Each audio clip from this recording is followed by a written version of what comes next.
छत्रपती राजा आमचा राजांच्या प्रतिमेस मुजरा करून मी माझ्या 2 शब्दात सुरुवात करीते. आपल्या राजांचे जन्मदिवस जयंती आजच्या दिवशी राजमातांनी स्वराज्य निर्माण करणाऱ्या एका वाघाला जन्म दिला. लोक स्वराज्य कधी एकट्याला निर्माण करता येत नाही. राजांच्या मातोश्रींची शिकवण आणि दादाजी कोंडदेवांच्या तालीम आणि यांच्या प्रत्येक मानाने दिलेली साथ त्यांना आज परिपूर्ण छत्रपती बनवते. त्यांनी मराठ्यांना एकजूट केले, लढण्यास प्रेरित केले आणि गुलामी ही एक मानसिकता नसून एक परिस्थिती आहे असे सांगून दिले. त्यांच्या मनात स्वराज्याची ज्योत पेटवली आणि त्यांना सांगितले की हे गुलामी आहे, मानसिकता नाही. आता महाशिवरात्री येत आहे, तर मी तुम्हाला सांगते की महाशिवरात्री म्हणजे महादेवाचं मंदिर. मी कधी रायगडावर गेले नाही, पण मी तुम्हाला सांगते की रायगडावर एक मंदिर आहे आणि त्या मंदिराचं नाव म्हणजे महादेवाचं मंदिर. महादेवाचं मंदिर ते कधीतरी लांबून बघा, ते एका मस्जिदीसारखं दिसतं. ते मंदिर एका मस्जिदीसारखं दिसतं आणि आज जाऊन बघितलं तर त्याच्यात महादेवाची पिंड दिसते. आज जाऊन बघितलं तर त्याच्यात महादेवाची पिंड दिसते. हे महाराजांचं स्ट्रक्चर होतं. हे महाराजांचं स्ट्रक्चर होतं. हे आपल्या डोक्या पलीकडे असणार, कारण की ते महाराजांचं स्ट्रक्चर होतं. आता बघा, महाराजांचं नाव जरी घेतलं ना तरी आपलं रक्त सळसळतं, आपलं असं जीवकी असं प्राण असं एक वेगळंच होतं आपल्याला. पण त्यांचं काय होतं असेल, जेव्हा महाराजांचं निधन झालं की त्यांना ते निघून गेले, तेव्हा त्या सैनिकांचं काय होत असेल की त्यांनी महाराज आपल्यासोबत बोलतायत, महाराज आपल्यासोबत हसतायत, महाराज आपल्यासोबत दांडपट्टा फिरवतायत, महाराज आपल्यासोबत घोडसवारी करतायत, तर त्यांचं काय होत असेल जरा विचार करायला हवा. तुम्हाला सर्वांनाच वाटतं की तुमच्या पोटी छावा जन्माला यावा. तुम्हाला सर्वांना वाटतंय की तुमच्या पोटी छावा जन्माला यावा, पण त्यासाठी बाप सिंह असायला हवा. कारण की शंभूराजांचे वडील शिवाजीराजे बाप सिंह होते आणि त्यांच्या पोटी संभाजी नावाचा छावा जन्माला आला. जगणारे ते मावळे होते, जगवणारा तो महाराष्ट्र होता. जगणारे ते मावळे होते, जगवणारा तो महाराष्ट्र होता. पण स्वतःच्या कुटुंबाला विसरून जनतेच्या डोक्यावर मायेने हात फिरवणारा तो म्हणजे छत्रपती शिवाजी महाराज होता. मी तुम्हाला सांगते की तिरुपती बालाजीला तर आज सगळे जातात तिथे केस दान करून येतात, हे सर्वांनाच माहित आहे. पण तिरुपती बालाजीला पहिल्यांदा जर कोणी गेला असेल ना, ते शिवाजी महाराज होते. शिवाजी महाराज हे तिथे गेले, 5 नोव्हेंबरला तिथे गेले. त्यांनी महाराजांचं तिरुपती बालाजीचं दर्शन घेतलं. महाराज तिथे गेले, तिथल्या ब्राह्मणांना बघितलं, तिथल्या पुजाऱ्यांना बघितलं आणि त्यांना म्हणाले की तुम्हाला मी काहीतरी पतंग पैसे असं काहीतरी देतो, पण ते म्हणले मला नको. पण ते पैसे देण्याचं काम ते त्यांनी छत्रपतींनी आपल्या स्वराज्यातून देण्याचं काम केलं होतं, हे लक्षात ठेवा. म्हणून शिवजयंती आपण यासाठी साजरी करायची कारण छत्रपती शिवाजी महाराज होते म्हणून आज सुरक्षित आहेत मंदिरावरचे कळस. छत्रपती शिवाजी महाराज होते म्हणून सुरक्षित आहेत मंदिरावरचे कळस. छत्रपती शिवाजी महाराज होते म्हणून पाहतो आपण छत्रपती शिवाजी महाराज होऊन गेले म्हणून पाहतो आपण या सुवासनीचं कपाळ. छत्रपती शिवाजी महाराज होऊन गेले म्हणून पाहतो आपण या सुवासनीचं कपाळ. छत्रपती शिवाजी महाराज होऊन गेले म्हणून आपण छत्रपती शिवाजी महाराज होऊन गेले म्हणून सुरक्षित आहे आज आपल्या दारातली पवित्र अशी तुळस. छत्रपती शिवाजी महाराज होऊन गेले म्हणून सुरक्षित आहे आज आपल्या दारातली पवित्र अशी तुळस. छत्रपती शिवाजी महाराज होऊन गेले म्हणून पाहतो आपण या हिंदवी स्वराज्याची सुंदर अशी सकाळ. आपण छत्रपती शिवाजी महाराज होऊन गेले म्हणून पाहतो आपण या हिंदवी स्वराज्याची सुंदर अशी सकाळ. अनेक लोक सांगतात की प्रेमाचं प्रतीक आग्राचं ताजमहल आहे. अनेक लोक सांगतात की प्रेमाचं प्रतीक ताजमहल ते बी आग्र्याचं. नाही हो, मला नाही पटत. कारण की प्रेमाचं प्रतीक जर कोणी बघायला असलं, त्यांना माहीत असलं, तर प्रेमाचं प्रतीक म्हणजे जावं त्या सह्याद्रीच्या गडगोटांवर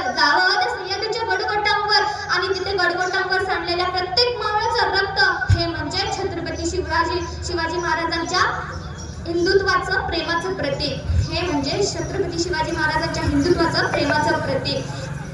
जगात अनेक शक्तिपीठ आहेत, पण मला माहित नाही तुमचं कुलदैवत काय, मला तुमचं ग्रामदैवत काय, हे मला माहित नाही. पण मी तुम्हाला एक सांगतो, 2 प्रेरणापीठ आहेत. एक म्हणजे रायगडावरचं शिवछत्रपतींचं समाधी, एक म्हणजे रायगडावरचं छत्रपती शिवाजी महाराजांचं समाधी आणि दुसरं म्हणजे संभाजी राजांची समाधी.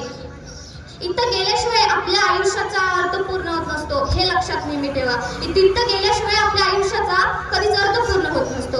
छत्रपती शिवाजी महाराज असे म्हणायचे की उगाच म्हणत नाही 1896 मराठा, आम्ही कधी चुकून मुंगीच्याही वाटायला गेलो नाही, आम्ही कधी चुकून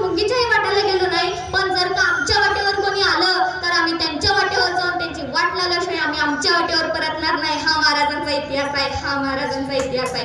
आपण थोडं गडकिल्ल्यांकडे वळूया. आपण थोडं गडकिल्ल्यांकडे वळूया. गडकिल्ले असं सगळे म्हणतात की गडकिल्ले तुम्ही का बघायचे, आपण कशाला बघायचं, उगाच का पैसे खर्च करायचे. गडकिल्ले कशासाठी बघायचे याचं उत्तर, गडकिल्ले बाहेरच्या राज्यातल्या गडकिल्ल्यात जेव्हा आक्रमणं झाली तेव्हा त्यांनी माना झुकवल्या आणि घराच्या भिंती वाचवल्या. त्यांनी माना झुकवल्या आणि घराच्या भिंती वाचवल्या. पण जेव्हा आमच्या गडकिल्ल्यांवरती जेव्हा आक्रमणं झाली ना, तेव्हा आम्ही माना नाही झुकवल्या, आम्ही छात्या पाकवल्या. चल ये वार कर.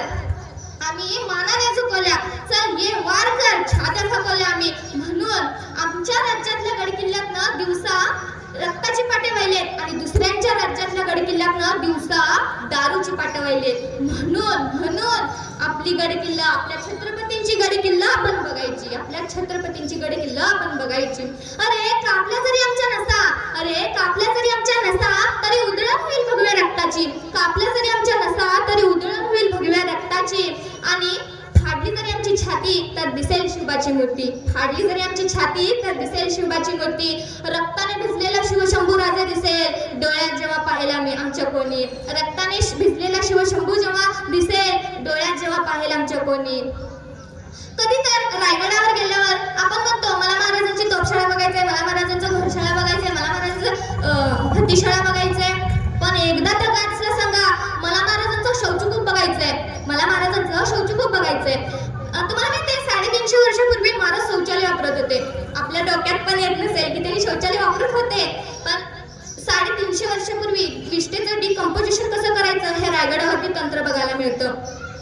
ते डोंगरातला किल्ला असेल, केला असेल, आपण डोक्यातनं काढून बघू. पण सिंधुदुर्ग किल्ला हा तर समुद्रातला किल्ला आहे. ह्या समुद्रातल्या किल्ल्यात सुद्धा छत्रपती शिवरायांनी रायगडात जसा बांधला तसा शौचकूप सिंधुदुर्ग किल्ल्यात सुद्धा बांधलाय. बघा किती ख्याती, किती शिवछत्रपतींची ख्याती आहेत. म्हणून शिवछत्रपती राजांची किल्ले बघायचे आपण. भवानी मातेचा ल्योक तो मराठ्यांचा राजा होता. भवानी मातेचा ल्योक तो मराठ्यांचा राजा होता. झुकला नाही कोणासमोर, मुघलांचा तो बाप होता. झुकला नाही कोणासमोर, मुघलांचा तो बाप होता. जो चुकत असेल त्याला सत्तेची वाट दाखवा, जो चुकत असेल त्याला सत्तेची वाट दाखवा. आणि जो नडला त्याला मराठ्यांची जात दाखवा, जो नडला त्याला मराठ्यांची जात दाखवा, असं म्हणणारा माझा शिवछत्रपती राजे. एक विचार समतेचा, एक विचार समतेचा, एक विचार नीतीचा, एक विचार समतेचा, एक विचार नीतीचा. माझा राजा ना धर्माचा ना जातीचा, माझा राजा फक्त मातीचा. ना धर्माचा ना जातीचा, माझा राजा फक्त मातीचा. प्रत्येक मराठी माणसाचं स्वप्न असतं बरं का. प्रत्येक मराठी माणसाचं स्वप्न असतं की माझा शेवटचा श्वास, माझा शेवटचा हसू, माझ्या हसण्याचं कारण, त्या शेवटच्या हसण्याचं कारण सुद्धा शिवछत्रपती राजांचं आणि शंभूराजांचं नाव असायला हवं आपल्या ओठांवरती. हे प्रत्येक मराठी माणूस स्वप्न बघतोच. का बघायचं? कारण की एवढी कीर्ती पुराण एवढं महान आहे शिवछत्रपती राजांचं. म्हणून हा मराठी माणूस हा स्वप्न बघतो. तुम्हाला अजून एक सांगते, मध्यंतरी पुष्पा नावाचा पिक्चर हिट झालाय. लय मोठा पिक्चर, सगळे सांगतात की हा पिक्चर असा आहे, हा पिक्चर तसा आहे. पण मी तुम्हाला सांगतो त्यातला एक झुकेगा नाही साला हा डायलॉग बघून आमच्या नवयुवकांना जरा बरं वाटायला लागलं. मला का नाही पण दुसऱ्या नवयुवकांना खूप बरं वाटायला लागलं. काय तर पण वयाच्या 32व्या वर्षी डोक्याच्या केसापासून ते पायाच्या नखापर्यंत, ज्या राजाने डोळ्यातले एक एक बुबुळ काढून ज्या या मातीला रक्ताचा अभिषेक घातलाय ना, तो शिवशंभू राजे म्हणजे आपल्या छत्रपती शिवछत्रपती राजांचा पुत्र सर्जा संभाजी राजा हा औरंगजेबासमोर झुकेगा नाही साला म्हणत त्याची स्वतःची औकात दाखवून देत होता. औरंगजेबाला त्याची स्वतःची औकात दाखवून देत होता ना, तो सर्जा संभाजी राजा आपला आदर्श असला पाहिजे. तो सर्जा संभाजी राजा आपला आदर्श असला पाहिजे. शाहिस्ते खानाची स्टोरी तर तुम्हाला सर्वांना माहिती आहे. शाहिस्ते खानाची शिवाजी राजांनी गोट्या छाटली आणि एवढंच. याच्या पलीकडे आपल्याला काय माहित नाही. पण याच्या पलीकडचा इतिहास काय माहितीये का? याच्या पलीकडचा इतिहास, शाहिस्ते खानाची गोटे जेव्हा शिवाजी महाराजांनी छाटली ना, तेव्हा शाहिस्ते खान इकडे तिकडे धावत पळत होता आणि शिवाजीराजांनी त्याची गोटे छाटली होती म्हणून तो पळत धावत होता. आणि त्याची बहीण आली आणि त्याला म्हणाली, हुजूर गजब हो गया, मेरी वो नरादम सेवा मेरी छोटी बेटी को लेकर उठा ले गया. तेव्हा शाहिस्ते खान त्याच्या बारक्या बहिणीकडे बघून म्हणतो, चुप कर पगली, तुम चुप कर. वो सीवा किसी की उंगलियां छाट सकता है, वो सीवा किसी की उंगलियां छाट सकता है, पर वो सीवा किसी की गर्दन मरोड़ सकता है, वो सीवा किसी की गर्दन मरोड़ सकता है, पर वो एक सीवा किसी औरत या लड़की पर हाथ नहीं डाल सकता, पर वो एक सीवा किसी औरत या लड़की पर हाथ नहीं डाल सकता. बघा, शिवाजी महाराजांचा शत्रू शाहिस्ते खान असून सुद्धा ही विश्वासाची गोष्ट झाली. शाहिस्ते खानाचा शिवाजी राजांवर किती विश्वास होता, ही विश्वासाची गोष्ट झाली. महाराजांचे असे खूप शूर पराक्रमी आहेत, ते असं बोलून शब्दात हे असं मांडून आपल्याला बोलता येत नाही. मी नाही तर सर्वजण आपण आणि सगळ्यात आधी या नवपिढीने, या नवयुवकांनी आपली स्वतःची ओळख अशी दिली पाहिजे. ज्या मातीत जन्माला आलो तिचा रंग सावळा, ज्या मातीत जन्माला आलो तिचा रंग सावळा. सह्याद्री असो या हिमालय, सह्याद्री असो या हिमालय, मी छाती टोकून सांगतो मी शिवछत्रपतींचा मावळा, मी छाती टोकून सांगतो मी छत्रपती शिवाजी महाराजांचा मावळा. आणि असाच तो काळा दिवस, स्वराज्याचा काळा दिवस आला, तो असाच काळा दिवस स्वराज्याचा आला, ते म्हणजे शिवाजी महाराजांचं निधन. शिवाजी महाराजांचं निधन झालं आणि औरंगजेब खाली आला आणि म्हणाला, नमाजाच्या रुकता भरायला लागला आणि म्हणाला, ए खुदा तेरी जन्नत के दरवाजे खुले रखना, ए खुदा तेरी जन्नत के दरवाजे खुले रखना. माँ बहनों की इज्जत करने वाला मेरा शेर शिवा, माँ बहनों की इज्जत करने वाला मेरा शेर शिवा तेरे पास आ रहा है, माँ बहनों की इज्जत करने वाला मेरा शेर शिवा तेरे पास आ रहा है. मी जाता एवढेच म्हणेन, शोध कुठर धाव कसर, शोध कुठर धाव कसर, मीच स्वतःला पाहू कसर, ह्या मावळातून मावळून तो कधीच गेलार, माझ्या राजार, माझ्या शिवबार, माझ्या राजार, माझ्या शिवबार. जय भवानी, जय भवानी, जय भवानी.